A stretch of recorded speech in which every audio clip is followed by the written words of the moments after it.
কোরবানির রশি পর্যন্ত ব্যবহার করা যাবে না। হ্যাঁ, ফালায়া দেওয়া যাবে বা সৎকা দিয়া দেওয়া যাবে, নিজের ব্যবহারে লাগানো যাবে না। চামড়া ব্যবহার করতে পারেন আপনি প্রসেসিং করে, কোনো নিষেধ নেই চামড়া, কিন্তু বিক্রি করে টাকা নিজে খেতে পারবেন না, এটা দান করে দিতে হবে। আবার এটাও সত্য, কসাইকে মজুরির বিপরীতে দিতে পারবেন না, যে তুমি বানায় দাও চামড়াটা লয়ে যাও, এটাও চলবে না। বা তোমাকে 5 কেজি গোস্ত দিয়ে দেবো, এটাও চলবে না। বিনিময়ে কিচ্ছু দেওয়া চলবে না, রশি পর্যন্ত দেওয়া চলবে না। ভালো করে জেনে নেন। কিন্তু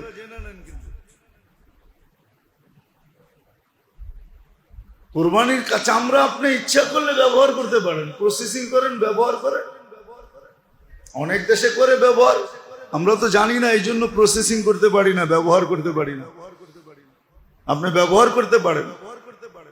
আর চামড়ার জিনিস ব্যবহার করা অনেক ভালো, শরীরের জন্য ভালো, স্বাস্থ্যের জন্য ভালো।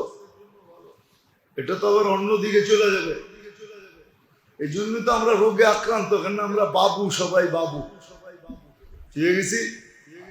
গ্রামও বাবু, শহরও বাবু। বাবু বুঝেন?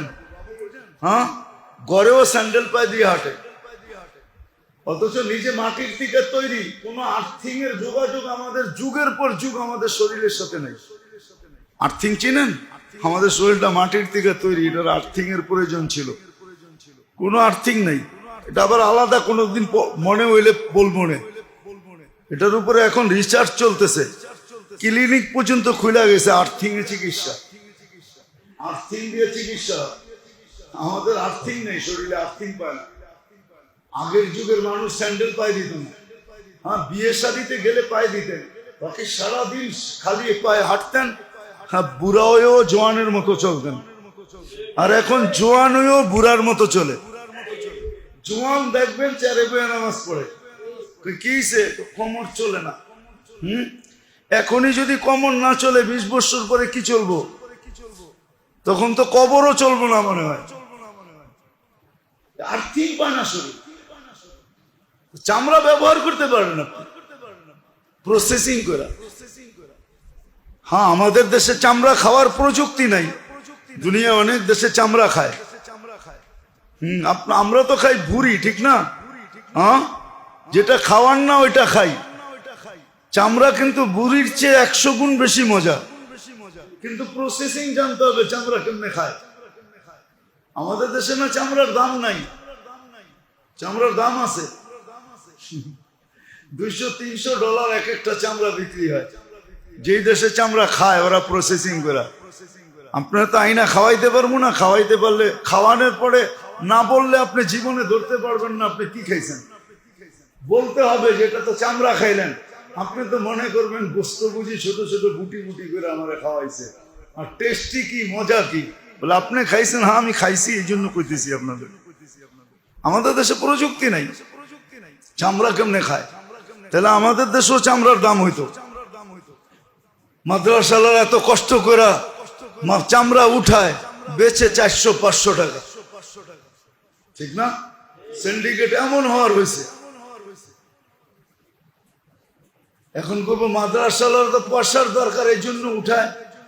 রব্বে কাবার কসম, মাদ্রাসা এই টাকা দিয়ে চলে না, মানবতার খাতিরে উঠায়। মাদ্রাসালার দিয়ে চামড়া 1 বছর কালেকশন করা ছেড়ে দেয়। আপনি দেখেন চামড়ার আপনার গলি অলিগলির অবস্থা কি।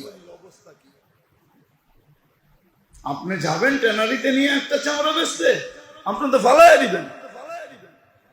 2-4-5 ঘন্টা পরে এটা পচে যাবে। দেখেন কি অবস্থা হয়। মানবতার খাতিরে এরা নেয় যে এলাকার ভিতরে দুর্গন্ধ না হোক, শহর দুর্গন্ধ না হোক, পরিষ্কার পরিচ্ছন্ন হোক, আমরা কিছু পাই আর না পাই, আমাদের পরিবেশ সুন্দর থাকুক। নাহলে কি ট্যানারিয়ালারা পারবে নাকি এত লক্ষ 1 কোটি চামড়া উঠাইতে? কোথায় যায় উঠাবে? কিভাবে প্রসেসিং করবে? ওদের পর্যন্ত কে পৌঁছাবে? যাকে এটা আলাদা আলোচ্য বিষয়। আসেন এই কটা দিন কাজে লাগাই, কোরবানি যেইভাবে করা শিখি, এখনো সময় আছে। শিখা ওইভাবে কোরবানি করি, যাতে কোরবানি আমাকে তাকওয়া দেয়। যাতে কোরবানির জানোয়ার কিয়ামতের দিন আমার সামনে দাঁড়ায়, যার উছিলায় আমি ওই জান্নাত পাবো, ওই মর্যাদা পাবো, ওই সান্নিধ্য পাবো যাদের কোরবানির উছিলায় আমরা কোরবানি পাইছি।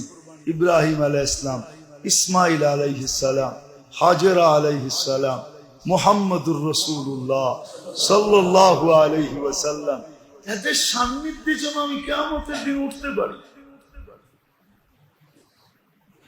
কোরবানি ওই শোডাউনের জন্য না। আল্লাহ আমাদের সবাইকে হেফাজত করেন, সঠিকভাবে বুঝা সঠিকভাবে করার তৌফিক দান করেন। ওয়া মা আলাইনা ইল্লাল বালাগ।